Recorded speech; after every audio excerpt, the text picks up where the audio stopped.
an individual who adds to the collective numbers.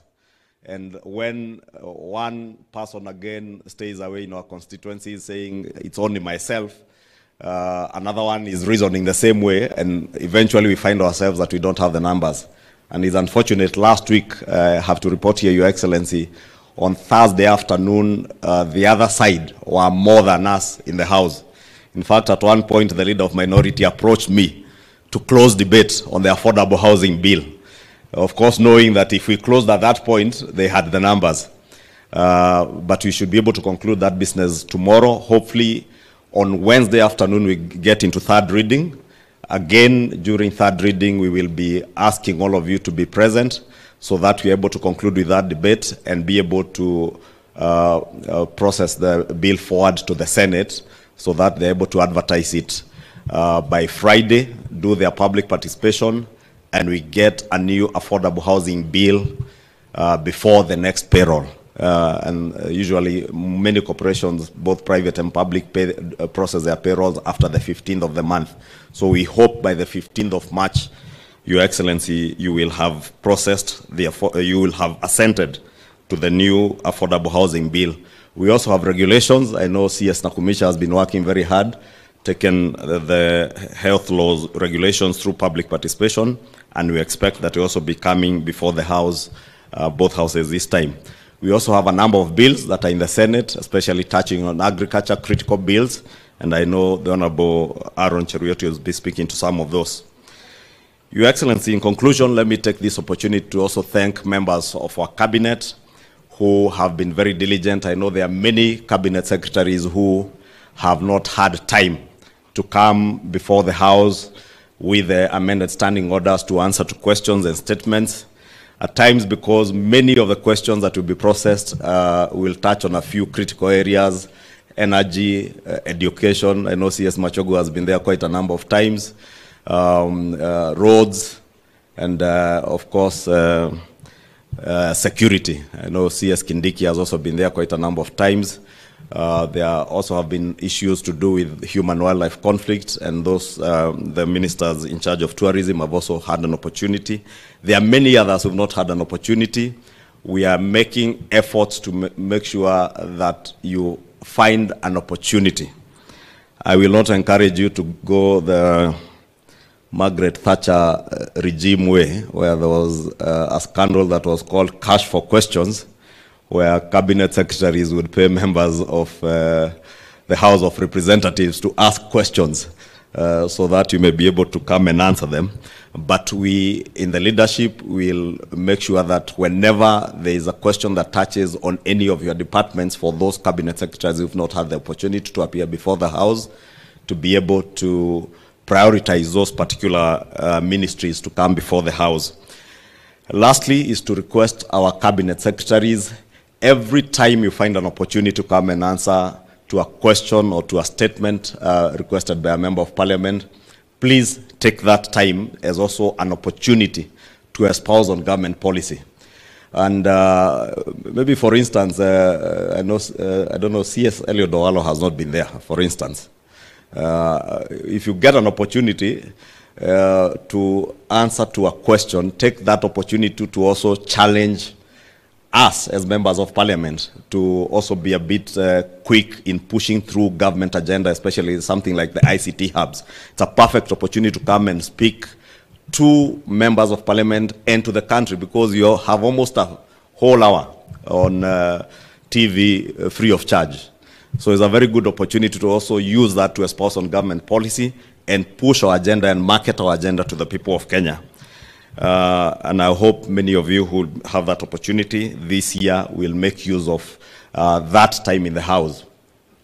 It doesn't harm to talk to us, to generate questions on your behalf. If there's something that you want to come and speak to, if there's something on mining, and CS Mvuria, you have not seen anybody asking a question, if you talk to me, I can get a member of parliament to generate a question that will offer you an opportunity to come and espouse on what you want to do on the agenda of mining. Si swali ni swali. Na kwenye inatoka, sio hoja, bora ni ujumbe ifikie wenye inafaa kufikia. And by speaking to members of parliament from the floor of the House, you will also have an opportunity to speak to the country at a prime time when many Kenyans are watching.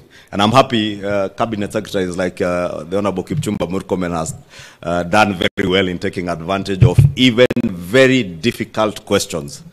I remember when there was a question on the allocation of resources to roads, and CS Murkomen was able to turn around the question and put it back to Parliament itself. And I remember when he left the House, those of us who are members of the Budget Committee and the Roads Committee were pleading with Honorable Murkomen to please not appear back in the House.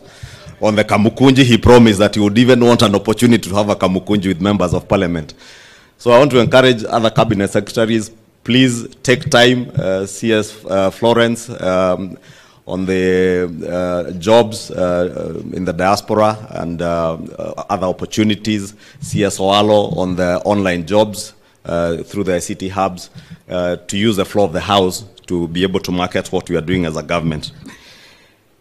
Your Excellency, I know there are also some touchy issues that you'll be speaking to, issues that touch on our conduct also as members of Parliament, our participation in the House, how as members of Parliament who are on the government side ought to carry ourselves on in the House and even outside the House. We've had a number of challenges, a few of them, where, for instance, and this is a best case example, Your Excellency, we have delays in disbursement of NGCDF.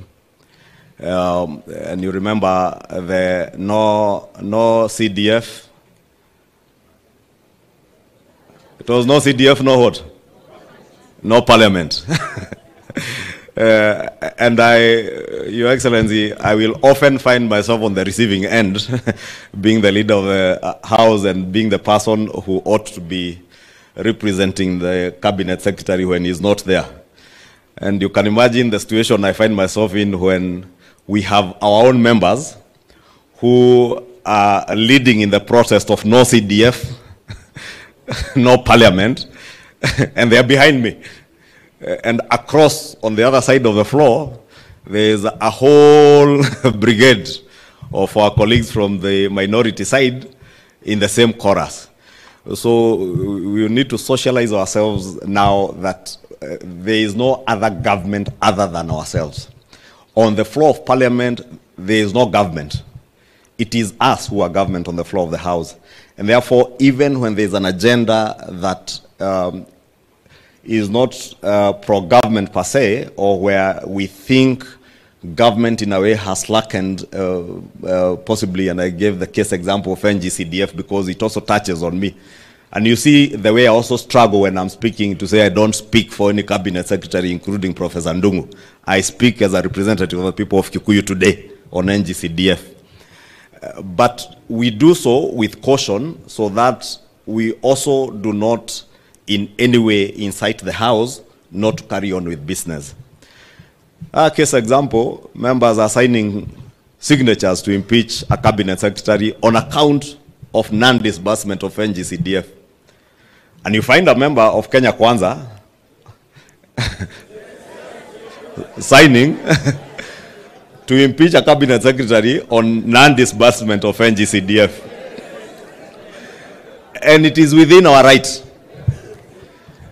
But I just want to say, Your Excellency and honorable members, it is in our right to oversight these cabinet secretaries, but also to appreciate that all the challenges that we face as a country and as a government, there are no other leaders that we are looking up to resolve those challenges.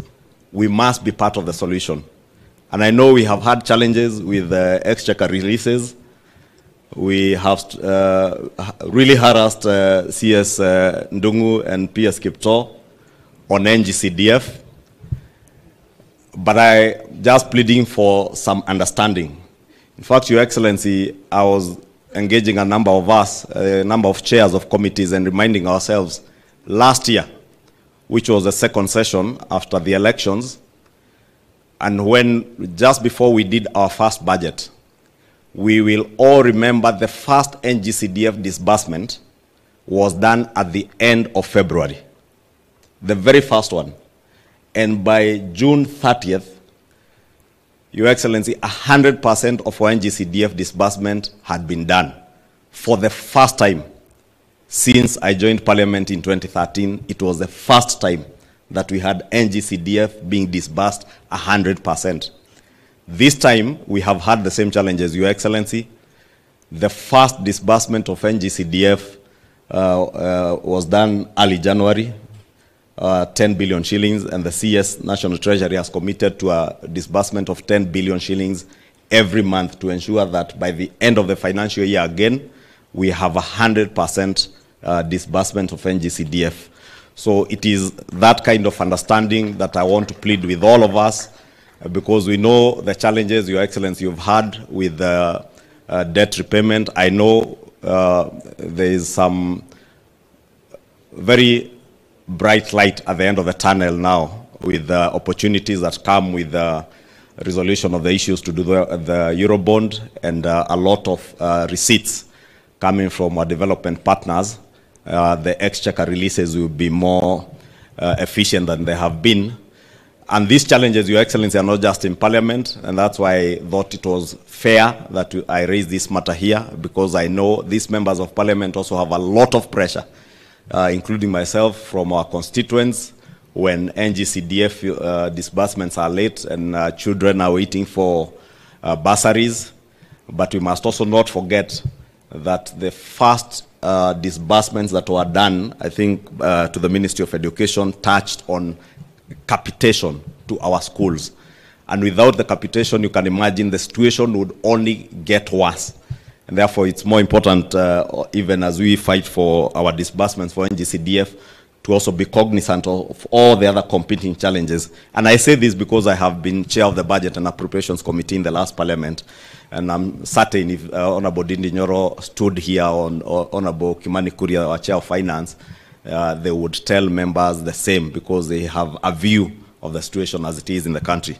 Your Excellency, with those very many remarks, allow me to now invite our leader of majority in the Senate to give his brief remarks, then invite our Deputy President for his opening remarks. Thank you, and God bless you, and wish you all a good engagement throughout